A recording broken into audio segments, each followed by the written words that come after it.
Welcome to the GameSpot Show. On today's episode, we share our early impressions of the Elder Scrolls IV Oblivion Remaster. And Lucy James joins us to talk about her frontrunner game of the year, Clair Obscur Expedition 33. And now, your host, Kurt and Davina.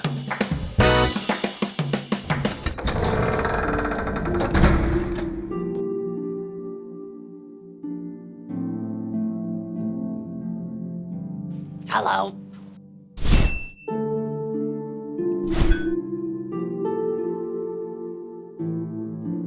Hi, how are you? Hello. Did you see the mud crabs by the beach? Thank you. I don't want to talk to you anymore. Stop, in the name of the law.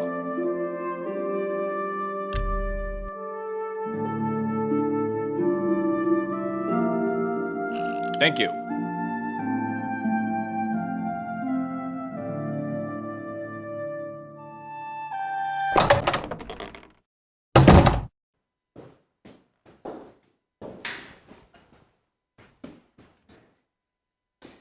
Welcome to the GameSpot Show. I'm your host, Kurt and Davina, and today's a good day. This week is great because we actually had some exciting things happen in the world of video games. I don't know if you saw this, but a little game that was suspected to come out, rumored, leaked even, actually happened. We had Oblivion. Oblivion came out this week. The remaster. That's an round of applause worthy thing. That's right. But we also have another big old game that's coming out only a few days after, which is Expedition 33. So Game Pass is on fire. Not literally. Anyways, joining me today to talk about Oblivion Remastered is one Jean-Luc Psyche. Greetings and salutations, old friend. Hello. How do you feel? I feel good. It's I don't know. Remasters are weird for me. Well, first off, it was Remasters are weird. Remasters are weird. Remakes, the line of a remaster and a remake is weird. Yeah. And this one in particular feels... It's Oblivion. We've talked about this many times. I think myself, Jake Decker, even you, we all have a lot of personal attachment to Oblivion. Mm-hmm. That game means a lot to me. It's a very formative game that I played. So the idea of a remaster is both very exciting and also are they gonna be able to nail it? Yeah, the game has been out for what, 24 hours? About 24 hours. So I did just barely enough time to form some early impressions. Right. By no means a definitive take quite yet. Before we dig into it though, how do you feel about it just kind of appearing in the world? Great. Yeah. I think that's awesome. Yeah. Especially because appearing in the world is kind of weird because it did get It got leaked and all that for jazz. months now. But there's still a... But the idea, yeah. The idea that they would just be and here it is. I think for a game like this, where it doesn't need this crazy hype marketing behind it because it's a known quantity. Right. It's Oblivion. You know what it is. It has a reputation. Everyone who is excited for it is already gonna be yes, I want to play it right now immediately. And then the few people who don't will just see the insane fervor people have and be excited for it. Yeah, So I think it's cool. It's awesome. If it worked in theory, Sure. actually shadow dropping it, I think it would have been brilliant because I think what we saw last week when it was leaked, and then all of us started forming opinions based on the screenshots that were leaked, Which I do have to apologize which we'll get to. I want to get to that, but that's what I'm talking about. It's this sort of if they would have shown this game in a few screenshots in terms on their own accord in terms of marketing, there would have been so many conversations, so many hot takes, which we had, that in a way it felt like the best thing they could have done is just why don't we just eliminate the potential, because they clearly know that this game means a lot to people, and I think this remaster shows that to some degree. Mm-hmm. So best, in a perfect world where they were able to drop it, I actually really respect and appreciate that having worked in theory. Now it's time for you to apologize, Jean-Luc. There is color in this remaster. The screenshots are maybe not accurate that we saw, those leaked shots. What did you think it looked like? What? Those initial screenshots. It looked very like dull and brown and just like lacked the pop. Yeah. That saturated pop that I think Oblivion is known for. And like, I'm still kind of like unsure why that screenshot looked like that, and because you go and look at the actual game and like it just doesn't look like that at all. And it's not even like a lighting, like, oh, the time of day, like it just doesn't look like that. So I don't know what was going on with that, but you know, hey, to be fair, we weren't supposed to see that screenshot. Yeah. So, but no, the color looks like awesome. Like, and I think that's the thing that I'm already like, from what I have seen, I think this is an incredibly faithful update to Oblivion. You know, it's obviously doesn't look exactly the same, but the way they have like translated all of the sort of like armor and locations and kind of like design and look and feel of that game into modern visuals looks really good. Looks great. Jake Decker said last week, in order for it to be good, it has to be bad. Mm-hmm. And from the two, and I agree with that. And from for those who may not understand that, like, what does that mean? Like, what does it mean? What does it has to be bad in order to be good? It means that Oblivion has a very, for its time, janky charm to it that is sort of a consequence of it being like this transition to like, you know, a console game, fully voiced, every character can talk, but like them figuring that out. So where you look at like Morrowind, it's a little more rudimentary for what it was in its day. Skyrim feels like fully formed AAA polished. Oblivion's kind of this like, we're figuring it out. Yeah. And that's why the game has like only 10 voice actors, and you know, the animations are like awkward and stiff, and they have all these like little weird mistakes and things in it, but like it makes that game endearing. Well, and it's blemish, right? It's like a blemish is a part of a thing in a person in a face. And whether the developers or creators intended it, those things become a part of your experience with that thing. Yeah. And if you were to fix those things or take out the, like, you know, like let's just say, you know, like the not game breaking stuff, but like the wonky animations, the way NPCs talk to each other in the world is weird and like still novel, but not really working probably the way they intended it to. Yeah. And those experiences become the core memories Yeah. of that game. So those are the things that have to remain bad to be good. And in the few hours that we spent playing Oblivion, I spent playing Oblivion last night, this remaster, it is so, you can, for all the visual upgrades that game has had, I am very happy to say It's all there. it's all there. It's all there, baby. It is It's there. so good. It is so good. And I think it's one of the things that makes this remaster one of the more interesting and telling experiences I've had in terms of games being remastered and remade. That capture that you can tell that these people understood Yes. the things that made Oblivion Oblivion. Because it would be very easy Right. to just be like, well, we have to clean it up and fix this and make this better because, like, you know, you want to improve it. But like they even said in that reveal stream, like, we want to keep the charm. Like they understood. They understood why people still talk about Oblivion, why people like reference it so much. Like it's blemishes is like what has made it like a cultural touchstone in a lot of ways. The game retains the identity in its blemishes and its goofiness, but then completely, in lots of ways, changes the flow of that game. I don't know if you agree. Yeah. Like in terms of like combat's completely, not completely different, but like we're I guess what I'm trying to say is like you're glad that the bad stuff is there. Sure. What's the stuff you're glad to see improved, or the things you're not glad to have seen improved? So the big one is obviously the combat. It's still the same feeling combat for the most part. It's not like they like completely overhauled it or anything, but it does.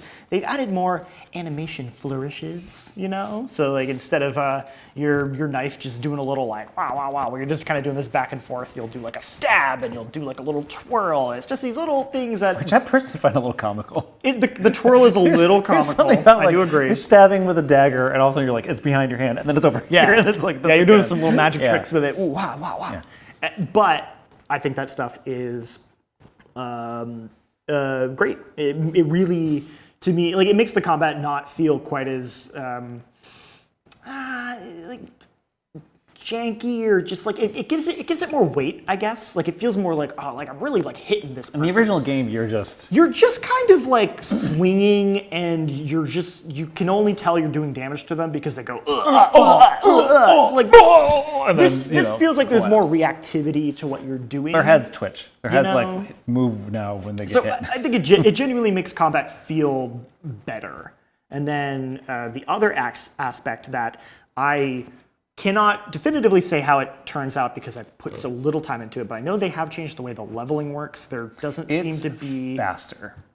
And there don't seem to be minor skills anymore. Is kind of But what they I do. noticed. But I saw them in the tutorial page. They do mention that minor skills give significant less experience. But it's like there's major and everything else is minor. Right. Where if I recall in the original Oblivion, it was like major, minor, and then everything else. Right. Maybe So that's I it. think that's how they changed it.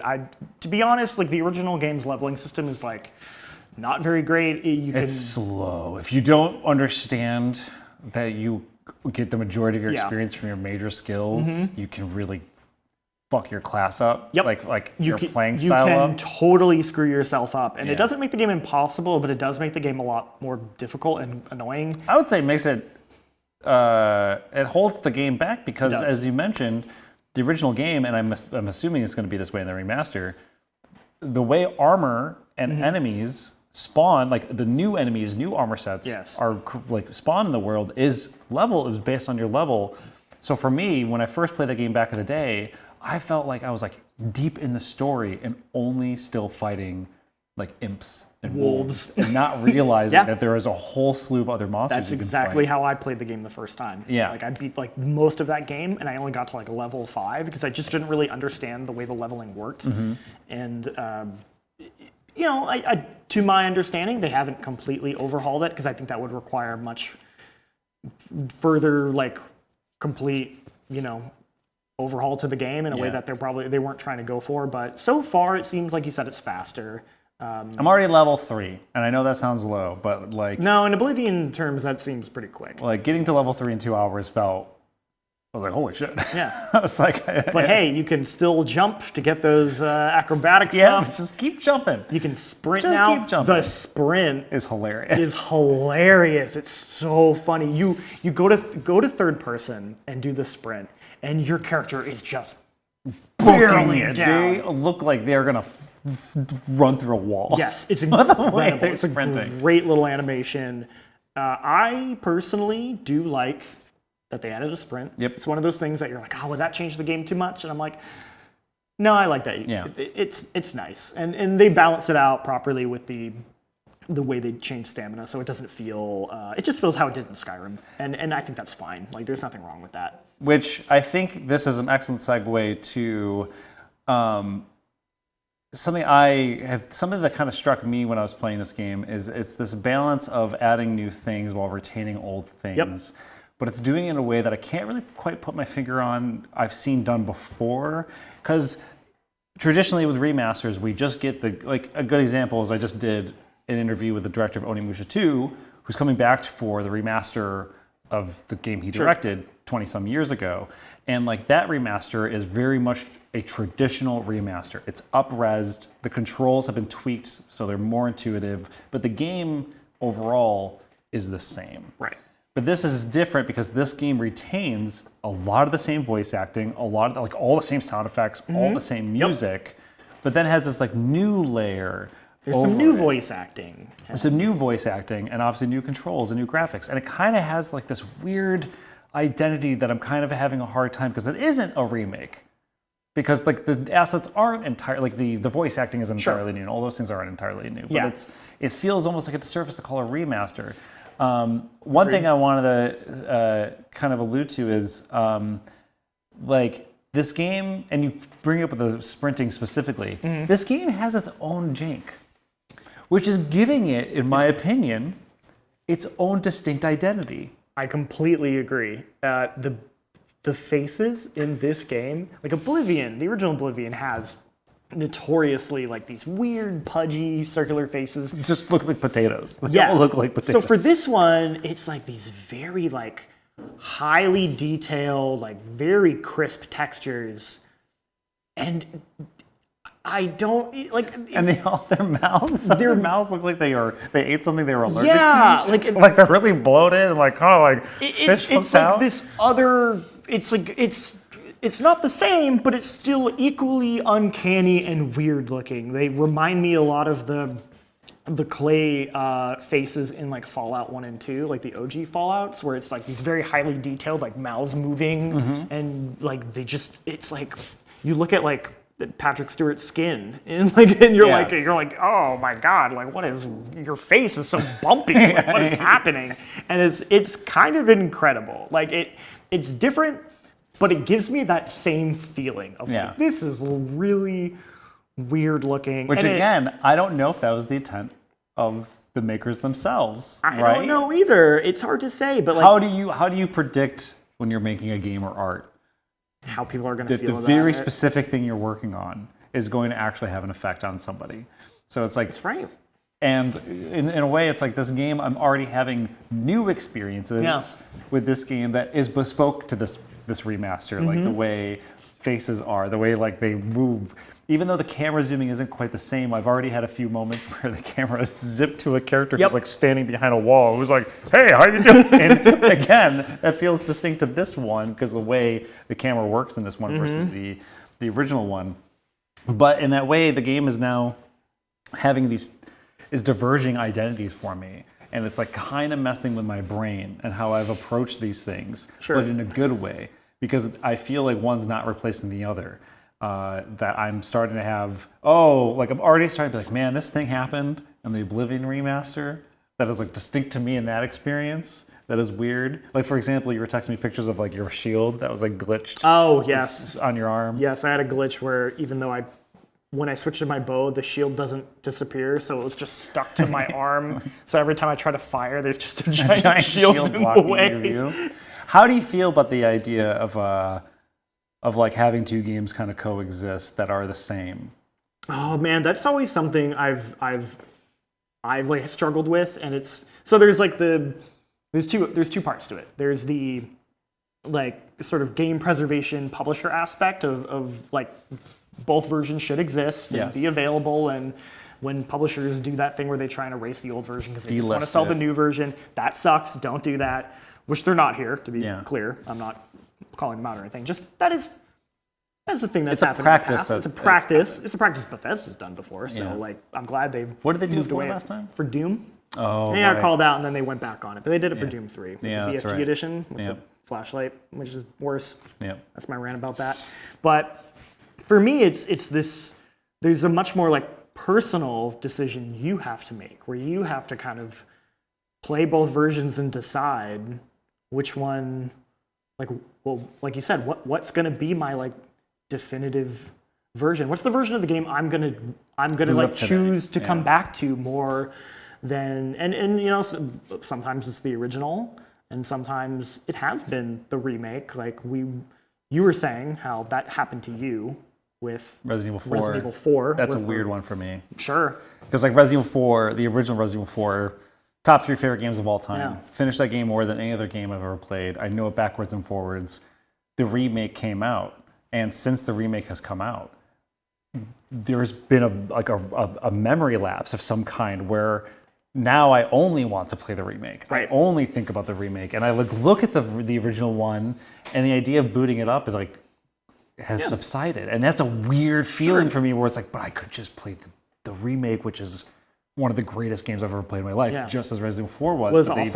But they've flipped, shifted, and that's bizarre. But for this remaster, which I know isn't a full-blown remake, I haven't felt that yet. I still feel that they are coexisting. Yeah, no, and like that's an experience I went through last year with Persona 3 Reload, where I was like, oh, like there's some things about it that it like feels like this is the version I'd play, but then there's like a few things that I'm still just like, oh, I don't know, I still prefer that one over this. I do think in Reload's case, ultimately the newer version is probably my like the one I would probably continue to play.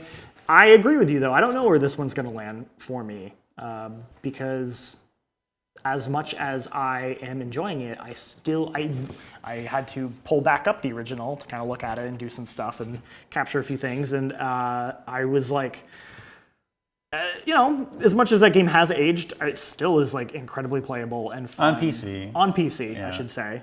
Although my wife played it for the first time like 2 years ago on Xbox 360, not 360, sorry, Xbox Series X, backwards compatibility. She had a great time with it. Oh, I'm sure. And loved it. But yeah, it's this, I do not know where it will ultimately land, but I think it is just really cool and exciting that I am that it is good in a way where I'm even like able to have that conversation as opposed to just being kind of like disappointed in it or just feeling like, it's okay, but it's not doing its own. It's not doing enough for me to like feel like it needs to exist. Because that's always the other thing is like, does this need to exist? Do we need this? And everyone has their own opinion on it. But for me, I'm just like, this is doing things and filling me with joy and new experiences that I feel good about. All I'll say is, I have a thing. I like to walk around in those games. I don't fast travel, and I enjoy doing it in Oblivion 2. And last night when I was playing in the new Oblivion, I had a moment where I was like walking through the night and like the moon was like huge in the sky and the clouds were moving through it and the graphics are good and the light was shining from the moon through the tree leaves. And that was when I finally had I was like, I'm having a new experience. I'm having a thing that I have not had before and I'm having it in a game that is familiar, but completely new to me. But on top of that, with all the things new, they still kept some old things.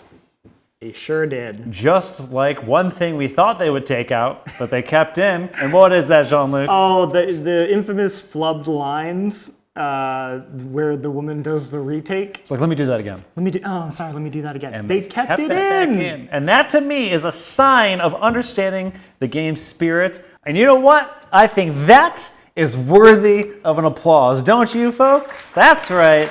That's right. Hey. Yo. Who are you? I'm Gamer Bro. Bro? You're Gamer Bro. I'm Gamer Bro. You are a gamer. Dude, look at me. I got my leverless, my old school mastic. I got my backpack. I'm ready to go because I'm Gamer Bro. Oh, you want to play? What games do you play? Well, I'm playing Marathon right now. I'm also playing City of the Wolf, Back to Southtown. Cool. I got two controllers. All right. Yeah. We'll be right back. You're watching the GameSpot Show. Stick around because we'll be right back. Thanks, Gamer Bro. Yo.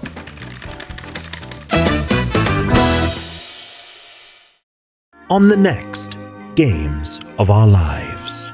The Switch 2 needs to be more expensive. Have you ever seen a dog? I doubt it. It's only a matter of time until we all know the truth. I know your secret, and I know you're going to want to keep that secret a secret.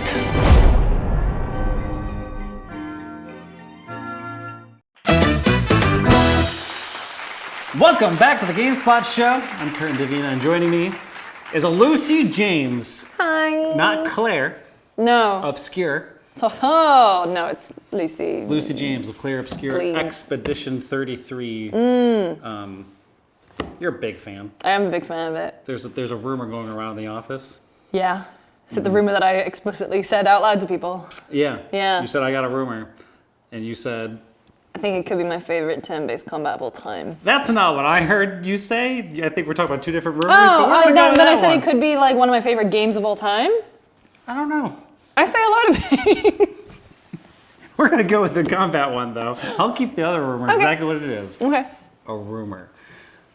You were saying that you could see through the code when you play it. Oh, yeah. So the first time when I did the demo portion, which is set at the beginning of the game, I was like, I don't know about this. I'm not really getting it. And then I played it again, and I did have that moment where I could see through the code, and I was landing counterattacks. I was landing parries. Oh my God, yeah. And like that's what makes the combat of this game sing. Absolutely sing. The way that the camera work, the sound effect, the damage you do, it all culminates in this incredible counterattack. Like it's when you hit a parry, when you land it, sometimes I'd like fist bump, like out of excitement. You know? It's that you're that good at it? Yeah. If you're so good at it, why don't you parry this?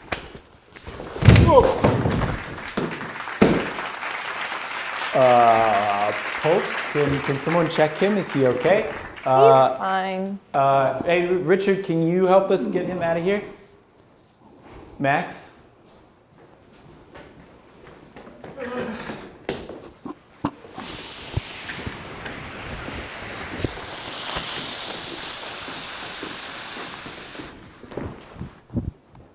I think he's fine. Well, I thought I was supposed to be talking to Kurt about Expedition 33. Just do the show. Just do the show? Yeah, just take it over. Well, move over here. Okay, thank you. Yeah. Oh.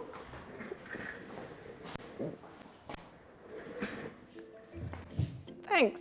Hi, I'm Lucy James. I played 17 hours of Expedition 33 in 2 days.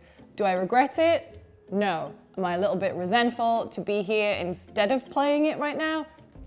Just a scooch.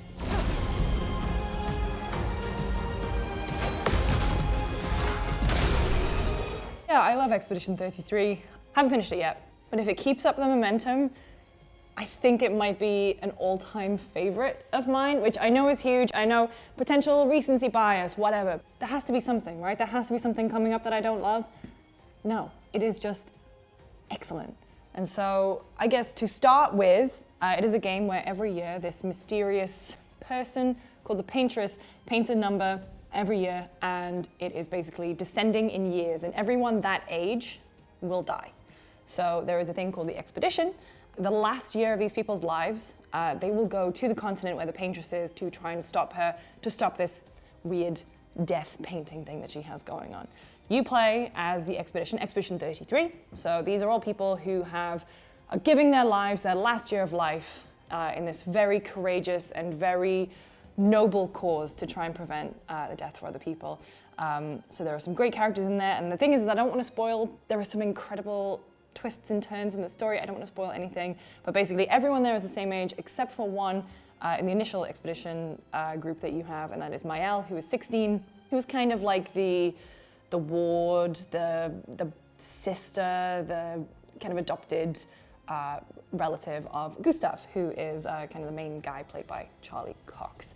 So in terms of the story, that is the setup. Throughout it all, you kind of find out all of the expedition members' own unique reasons for wanting to go through with this quest and why they joined the expedition. And I am not ashamed to admit that I've cried multiple times already, which is actually kind of rare for me when it comes to video games. I don't typically cry. However, I think it is a real testament to how well this story and how well it is acted, because my God, there are some big names in there. I mentioned Charlie Cox, we got Jennifer English, Andy Serkis, Ben Starr, a lot of incredible names in there, and how well it is acted. It makes it a journey that I am absolutely loving and I'm really all in on. That's the story part of it, and again, I don't want to spoil too much, but I do want to talk about the combat, because when I was talking about it with other members of the GameSpot team, I said some big words. I said I think it might be my favorite turn-based combat system of all time. And you know what? I'm gonna stand by that. I'm gonna stick to my guns and say that it is, because first of all, it's inspired by Sekiro. A lot of it is inspired by Sekiro in terms of the fact that it is a reactionary system. You are not just kind of sat there with your controller, like hitting a button and then just waiting for your party member to do the move and then you go on to the next one, right? This is such an engaging way of approaching turn-based combat because there are quick time events in there, but also parries and counterattacks. And that is where stuff gets really, really fun and you have the most potential to do the most damage. So you have a party, each of them play so differently. There are so many different abilities, even different ways of obtaining abilities. There's one character who only obtains new abilities after they have defeated a certain enemy types, and they, let's just say, take a trophy, and that is what helps them unlock new moves. And when you get that character, you will quickly understand why they are one of my favorites to play as in battle. My god. So Lune, your mage, you have Xiel, who has a really unique way of basically kind of applying marks on enemies, and then kind of sun and moon marks have been applied. You go into this twilight zone where basically you kind of do extra damage based on how many foretell cards you've applied. I'm doing a terrible job of explaining it. However, the point I was going to make is that a lot of the characters require you to be thinking 2-3 turns in advance. So whenever Lune the mage uses an elemental ability, what is known as a stain is left, and then you can use those stains to power up different abilities. And so with all of them, you are kind of thinking, okay, what am I doing this round? What am I doing this turn? What am I going to be doing next turn, the turn after that? How can I best synergize all of these abilities to make it something truly powerful and get me through this battle? When it comes to the dodging and parrying, you can dodge, don't get me wrong. However, whenever you dodge, it's kind of, that's the more lenient in terms of reaction time, and so you can get out the way. However, you can do a perfect dodge, which can sometimes give you AP back, which are your ability points, but what you really want to be doing is parrying. And that is where stuff feels so good, because you can be, and I have been, really struggling on the back foot of a boss fight, and then I parry, I land a counterattack, and one of my characters had buffed counterattacks, so he got a bunch of AP back, he did a hell of a lot of damage, and I won the fight, and it was the most triumphant feeling. I said it at the preview, and I will say it again here. Landing a counterattack in this is so much better than landing a parry or a riposte in any FromSoft game. I know, that's huge. I'm really sorry. Sorry. I do mean it, though. I really do mean it.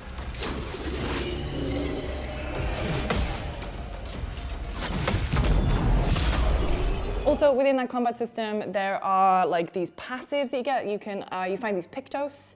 And so by mastering them, i.e. using them for 4 battles, they basically unlock for all your other party members. So you can really get some really cool not broken, but some really powerful builds together by swapping around that system a lot. There's just so much in there that makes it really enticing. And I love getting into scraps in games, but I have never played a combat system like this where I am eager to jump into the next fight. I'm constantly looking for a fight. I will go through every area and clean up every single optional fight. And there are a lot of optional bosses and stuff in there too. I think the word confident is the thing that I keep coming back to, and I've said it multiple times. The team is a French team, and it's a very French game. Whoa, how French? How French is it? First of all, you can unlock unlockables where you are wearing the typical striped shirt with onions around the neck with a little beret. But also, yeah, in the trailer, you even see a kind of ruined Eiffel Tower, and they all kind of swear in French too, so it's very French. So are there baguettes, croissants, butter, cheese? I think, is a baguette's one of the cosmetic things? I think the outfit is called baguette. I'd have to double check, but it's very French. You play it, you'll just see how French it is, all right? But yeah, the word confident is the thing that I keep coming back to. And the team, got to spend some time with them in Tokyo. So first of all, they have come, for a lot of the team, it is their first game. At least the core team at Sandfall, which is about 30 people, they're the ones in France. Or a lot of them have worked on a few AAA games in the past in different roles. But they love JRPGs. We walked around Tower Records and Akihabara with them, and they were every game that they were pulling off the shelves, they were played this, loved this. Expedition 33 to me feels like people who really understand those type of games and what makes them really compelling. So even, when you get to the Gestural village, and Gestrals are these kind of funny weird little guys that live on the continent, and then you kind of have an arena side arc where you have to prove yourself. It just feels very, not tropey, but it's something that you would expect from something like a Final Fantasy. They really just understand what makes JRPGs work, both when it comes to the engaging, the combat, how it looks, the art direction, which is unbelievable. It's a beautiful game, but also the music. The music I have had in my head the whole time. I've just been kind of humming it, and it is really beautiful. I think they said the composer was one of the first people they actually hired for the project. I think you can really tell the way that it is interwoven throughout the game. So I think overall you can tell that I'm really, really enjoying Expedition 33. I haven't felt so effusive about a game in a very long time. I was texting people who I knew were playing it to be like, did you get to this bit yet? Or did you do this? Or, you know, I just want to be talking about it with people. I really hope it keeps it up, because if it manages to keep up this momentum, I really hope it does, I think it could be like a top 5 for me full time, because it just does collect everything that I love about video games. So I think you should play it. That's my spiel.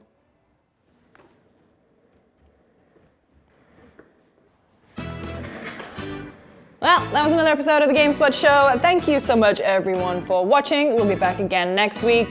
Kurt, TBD. Ooh, I hope no one uses that against me in a court of law. Anyway, thanks for watching. We'll see you next time.